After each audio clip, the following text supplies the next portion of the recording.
शेतकरी न्याय यात्रेचा वणोजातून शुभारंभ। शेतकरी, शेतमजूर, बेरोजगार युवकांच्या समस्यांकडे शासनाचे लक्ष वेधण्यासाठी शेतकरी न्याय यात्रेचे आयोजन करण्यात आले होते।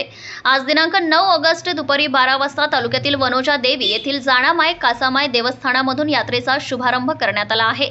या शेतकरी न्याय यात्रेला माजी आमदार वामनराव कासावार, माजी कृषी उत्पन्न बाजार समितीचे सभापती नरेंद्र ठाकरे, जिल्हा मध्यवर्ती बँकेचे संचालक टीकाराम कोंगरे, ॲडव्होकेट देवीदास काळे, संजय खाडे, अरुणाताई खंडाळकर यांची प्रमुख उपस्थिती होती।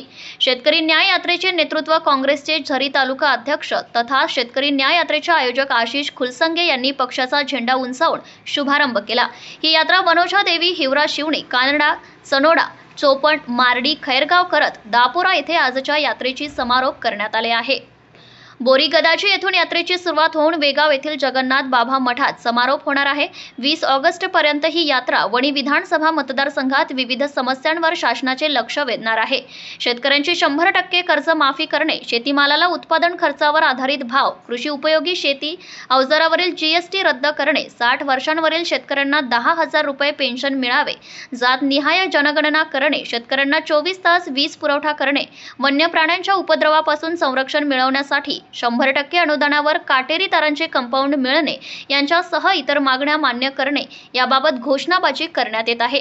या न्याय यात्रेच्या यशस्वीतेसाठी काँग्रेसचे मारेगाव तालुका अध्यक्ष मारुती गौरकार, वणी तालुका अध्यक्ष घनश्याम पावडे, प्रभारी शहर अध्यक्ष अशोक पांडे, मारेगाव कृषी उत्पन्न बाजार समितीचे सभापती गौरी शंकर खुराणा, रवींद्र धानोरकर, मारेगाव महिला तालुका अध्यक्ष मायाताई गाडगे, कृषी उत्पन्न बाजार समितीचे संचालक वसंतराव आसुटकर, नगरसेवक आकाश बदकी, अंकुश मापूर, ओम ठाकूर इत्यादी पदाधिकारी प्रयत्न करीत आहे।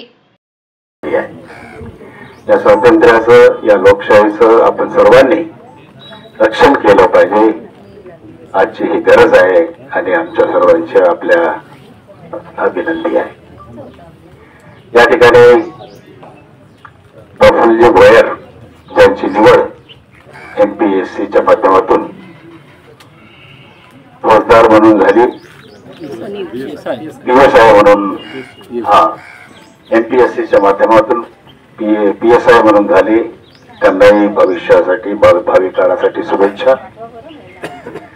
या ठिकाणी आमच्या कलावतीताई उपस्थित आहेत, ज्यांची आमचे सर्वोच्च नेते राहुलजींनी प्रत्यक्ष भेट घेतली, सहकार्याची भूमिका वठवली आणि ज्यांची चर्चा पार्लमेंटमध्ये नेहमी घडत असते अशा आमच्या ताई कलावतीताई बांदुरकर आणि ज्यांनी आता प्रवेश केला आहे ते आमचे बेंदोरजी अशोकराव, आणि त्यांचंही पक्षामध्ये स्वागत आहे आणि त्यांच्या प्रवेशामुळे निश्चितपणे मारेगाव तालुक्यातील काँग्रेस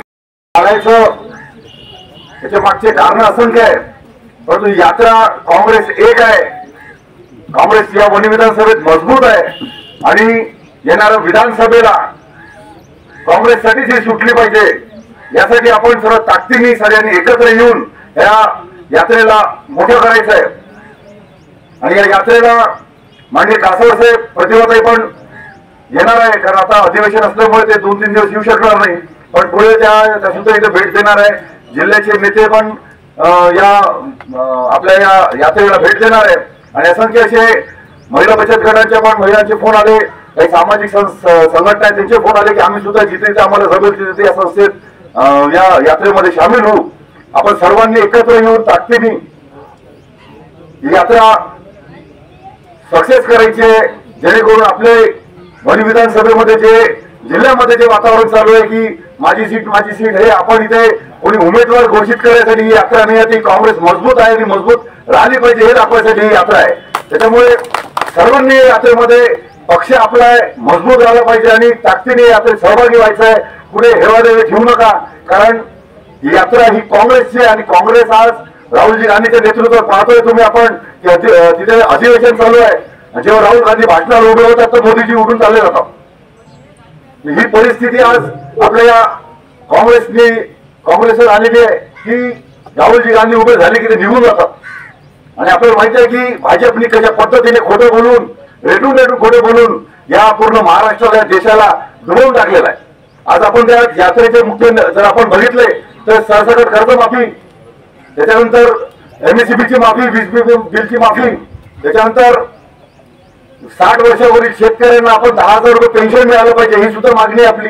युवक बेरोजगारांसाठी रोजगार 80% या वणी विधानसभेमधल्या या फॅक्टरीमध्ये लागली पाहिजे, ही मागणी आहे. ही खनिज निधीचा जो बट्ट्याबोळ आमदारांनी करून ठेवलेला आहे, जो कासार साहेब आमदार असताना जो 60% निधी आपल्या या वणी विधानसभेला खनिजचा मिळायचा, आज आपण 30-35% आल्याची परिस्थिती आणून ठेवलेली आहे. जो खनिज निधी फक्त वणी विधानसभेला 60% मिळायचा, आज पूर्ण 100% निधी या जिल्ह्यात वाटप होतोय. हे सगळं या आणि आपण बघितले आता रस्त्याची परिस्थिती पहा, पाण्याची परिस्थिती, असंख्य प्रश्न, शेतकरी शेतमजुरांचे प्रश्न हे घेऊन आपण ही यात्रा काढतोय. त्यामुळे मी सर्वांना विनंती करेल की आपण एक राहून ही यात्रा सक्सेस केली पाहिजे. आमचे वणी झरी मारेगावचे संपूर्ण आपले पदाधिकारी कार्यकर्ते या यात्रेमध्ये सहभागी झाले पाहिजे एवढीच अपेक्षा करतो. आणि यानंतर